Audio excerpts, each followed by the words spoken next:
I'm going to read you this long, harrowing thing on troll relationships. It's from Homestuck. Like, right, I'm just pulling it right out. Not from the wiki, straight out of this mess. I've only read it once, and honestly, I did not read it very hard. So, because it was long, and I was like, this is boring, I want to read the story. I was one of those people that was like, can I skip the under? No. Fuck no. You skip nothing. You read everything. And you read it 3 times. Okay, so let's just start doing this. The problem is that when the subject of troll romance is broached, our aspiring human intellects instantly assume that the most integrating posture of surrender imaginable. Ingratiating? It was ingratiating. That was the word. My brain. Anyway, most ingratiating posture of surrender imaginable. But we will do our best to understand regardless. Humans have only one form of romance, and though we consider it a complicated subject spanning a wide range of emotions, social conventions, and implications for reproduction, it is ultimately a superficial slice of what trolls consider the full body of romantic experience. Our concept of romance, in spite of its capacity to fill our art and literature and to rule our individual destinies like little else, it is still just that. A single, linear concept. A concept usually denoted by a single symbol. The heart one. No. Troll romance is more complicated than that. Troll romance needs 4 symbols. Their understanding of romance is divided into halves, and halved again, producing 4 quadrants. The flushed quadrant, the caliginous quadrant, the pale quadrant, and the ashen quadrant. So many words I just can't say. Each quadrant is grouped by the half they share, whether horizontally or vertically, depending on the overlapping properties one examines. Sharpest dichotomy, from an emotional perspective, is drawn between red romance and black romance. Red romance, comprised of the flushed and pale quadrants, is a form of romance rooted in strongly positive emotions. Black romance, with its caliginous and ashen quadrants, is rooted in the strongly negative. On the other hand, the vertical bifurcation has to do with the purpose of the relationship, regardless of the emotions behind it.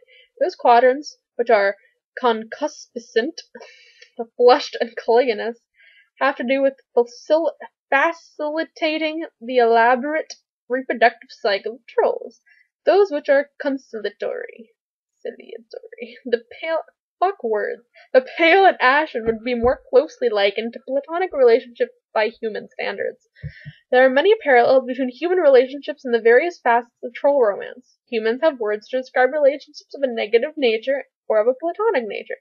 The difference is, for humans, those relationships would never be conceptually grouped with romance.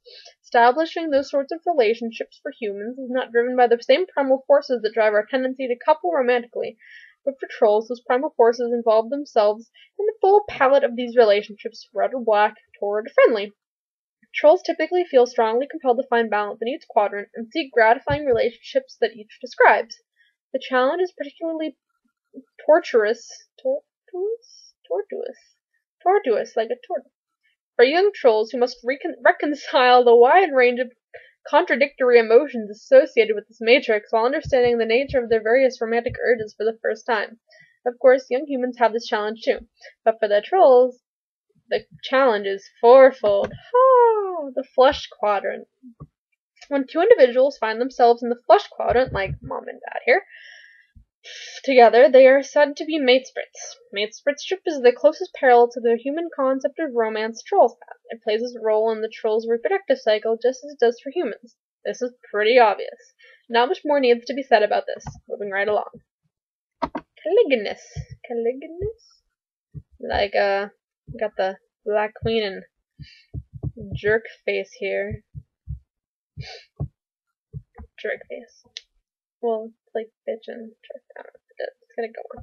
When a pair of adversaries delve into this quadrant, they become each other's kismises.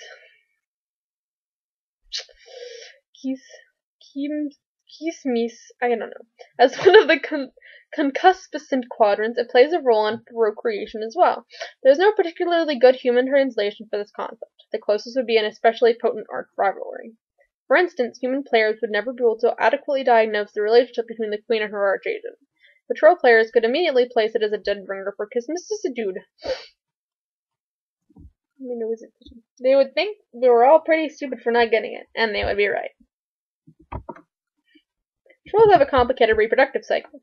It's probably best not to examine it in much detail. The need to seek out concupiscent partners comes with more urgency than typical reproductive instincts. When the Imperial drone comes knocking, you better be able to supply a genetic material to each of his filial pale.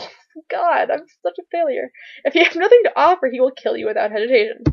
Look at that boss, he's so pointy. The genetic material, without going into much detail, is a combinative genetic mix from the mate split and the kismet pairs, respectively. That's kind of weird. The pales, see, I didn't read this. Like I said, I'm just like, this is weird. The pales are all offered to the mother grub, who can only receive such pre-combined material. She then combines all of it into one incestuous slurry and begins her brooding. This doesn't mean the initial combination was for naught, however. In the slurry, more dominant genes rise to the fore, while the more recessive find less representation in the brood. Especially strong mates for kismet pairs yield more dominant genetic material. The more powerful the complement or potent the rivalry, the more dominant the genes. Troll reproduction sure is weird. We all take a moment to lament how pedestrian the human reproductive system is, and further lament the phrase incestuous slurry is not a feature in common parlance in the human civilization. I should use that more often. Probably said that before too. And then we have Kanaya and Vriska and Tavros here. This quadrant, this is Ashman, by the way. This quadrant involves a particular type of three-way relationship of a black romantic nature. Falling on the conciliatory side, it has no bearing on the reproductive cycle except for indirect ramifications.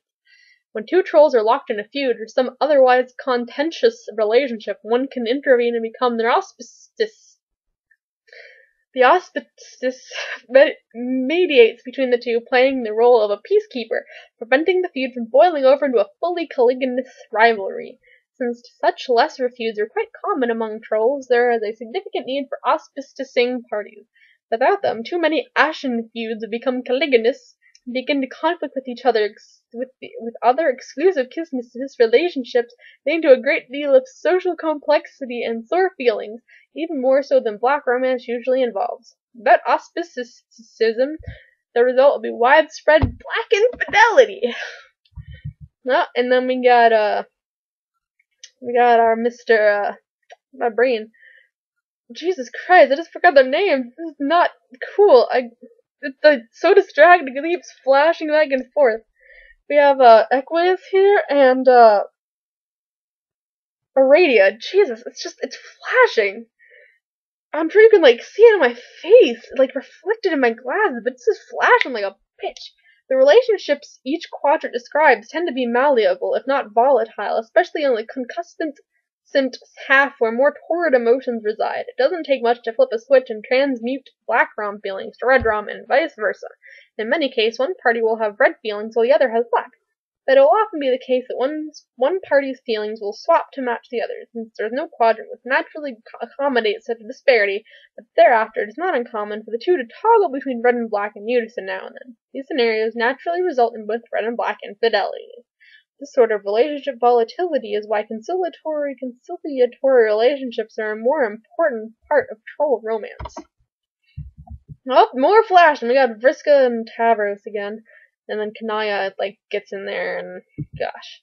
An auspices can stabilize particularly turbulent relationships. If the auspices fails to mediate properly, or has no interest in the role, or perhaps has different romantic intentions, him/herself altogether, then the relationship often quickly deteriorates into one of an especially hostile and torrid nature. There are many outside factors and influences tugging and pulling these relationships in different directions, and unlike humans who have very orderly, simple, straightforward romantic relationships, without exception, trolls exist in a state of almost perpetual confusion and generally have no idea what the hell is going on. Being confused by troll relationships is the one thing we do have in common, though. This quadrant presides over more allegiance, the other conciliatory relationship. Oh, well, this begot Nepeta and Aglasia, by the way. Nepeta? A reasonably human translation would be the concept of a soulmate, but in a more platonic sense, but the more specific social purpose. Trolls are a very angry and violent race. Some are more hot-tempered and dangerous than others, and to the extent that if left to their own devices, they would present a serious threat to society or even to themselves. Such trolls will have an instinctive pale attraction to a more even-tempered troll, who may become their moirail. Apparently that's what it was. The moirail. It's really annoying. I was always called a moirail. I like moirail better. Moi. Is obliged to pacify the other, to function as the better half. Two partners in a strong pale relationship will serve to balance and complement each other's emotional profiles, and thus allow their other relationships to be more successful. It's often ambiguous among young trolls whether a bond formed between an acquaintance is true moral allegiance or just the usual variety of platonic involvement. Furthermore, romantic intentions of a more flesh nature can often be mistaken for paler leanings, much to the frustration of the suitor. But some pale pairings, as the one above, will be strikingly obvious to all who know them, because it's adorable. They are babies. Okay, and yet others will seem to have been hatched for each other.